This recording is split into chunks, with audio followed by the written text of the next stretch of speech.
பிரேமுக்கு அப்படி என்னடா பண்ண? நான் என்ன பண்ணேன்? இல்லை, நான் சொன்னாலும் கேட்க மாட்டேங்கிறான், நீ சொன்னால் மட்டும் கேட்டுக்கிறான். ஃப்ரெண்டா? ஃப்ரெண்டுனா பில்டிங் மேலே இருந்து குதிப்பானே? வேற ஏதோ ஒரு முக்கியமான சம்பவம் நடந்திருக்கு.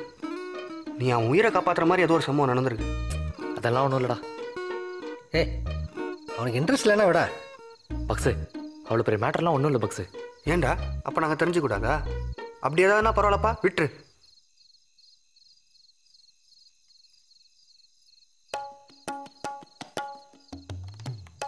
சரி, சொல்கிறேன்.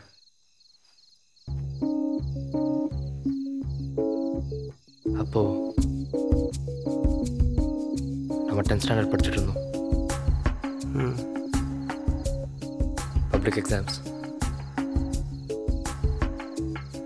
பிரேமுக்கு படம் வரைய தெரியாது.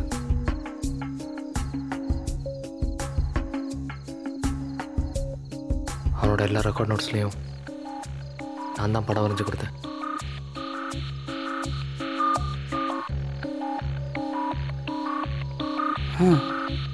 வரைஞ்சி கொடுத்த? அதான். அதானா? ஏய், என்னை பார்த்தா உனக்கு என்ன கேன மாதிரி தெரியுதா? சரி, என்ன விடு. அவரை பார்த்தா உனக்கு கேன மாதிரி தெரியுதா? படம் வரைஞ்சி கொடுத்தா பில்டிங் மேலே இருந்து குதிப்பாங்களா? அதுக்காக யாராவது உயிரே விடுவாங்களா என்ன? நானா சொன்னேன்? அவங்ககிட்ட போய் கேளுங்க. என்னாச்சு? என்ன பாக்ஸ் இவன்? இந்த சப்ப மேட்டர் இல்லாமல் இவன் சொல்கிற விஷயத்தெல்லாம் அவன் கேட்டுக்கிறான். ஏய், எதிரா சப்ப மேட்ரு? அப்போ நீ வரைஞ்சி கொடுத்துருக்க வேண்டியதானே?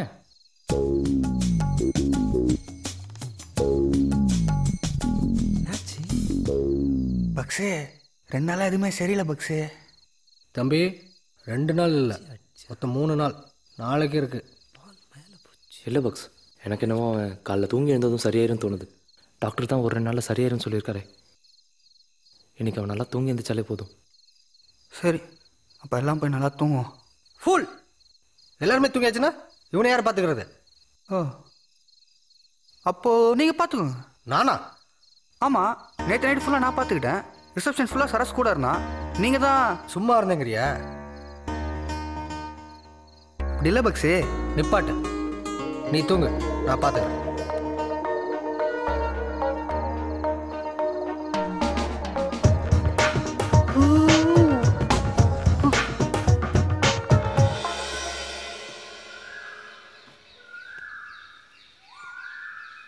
என்னாச்சு?